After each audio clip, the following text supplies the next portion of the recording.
Hello everyone, என்னடா பலாப்பழத்தை தட்டு நிறைய வச்சு காமிச்சிட்ருக்குறாரேன்னு பார்க்குறீங்களா? ஸோ இன்றைக்கி பலாப்பழத்தை வச்சு நான் எந்த டிஷ்ஷு செய்ய போகிறதில்ல. அந்த பலாப்பழத்தை ஈஸியாக எப்படி நம்மளே யாரோட ஹெல்ப்பும் இல்லாமல் நம்ம அந்த சுளைகளை எடுக்கலாம் அப்படின்னு தான் பார்க்க போகிறோம்.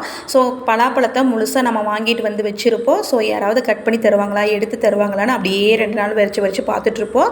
ஸோ யாருமே கட் பண்ணி தரல அப்படின்னாலும் நீங்கள் இன்றைக்கி கவலையே பட வேண்டியதில்லை. ஒரு 5 நிமிஷத்தில் நீங்களே சூப்பராக அந்த பலாச்சுளைகளை தனித்தனியே எடுத்துடலாம். வாங்க எப்படி செய்யறது பார்க்கலாம். ஒரு முழு பழத்தை 2வோ 4வோ கட் பண்ணி எடுத்துக்கோங்க. இந்த மாதிரி அந்த சென்டர் பார்ட்டை வந்து அழகாக கட் பண்ணி எடுத்துட்டு நீங்கள் ஓப்பன் பண்ணிங்க அப்படின்னா இந்த மாதிரி சூப்பராக பழையச்சுளைகள் தனித்தனியே எடுக்கிற மாதிரி உங்களுக்கு வந்துடும். ஸோ நீங்கள் எப்பவும் போல் கையில் நல்லா தேங்காயை அப்ளை பண்ணிவிட்டு இந்த மாதிரி சென்டர் பார்ட்டை கட் பண்ணிவிட்டு இப்படி பிரிச்சிங்கன்னா போதும். சூப்பராக ஒவ்வொரு சுளைகளையும் நீங்கள் தனித்தனியே எடுத்துடலாம்.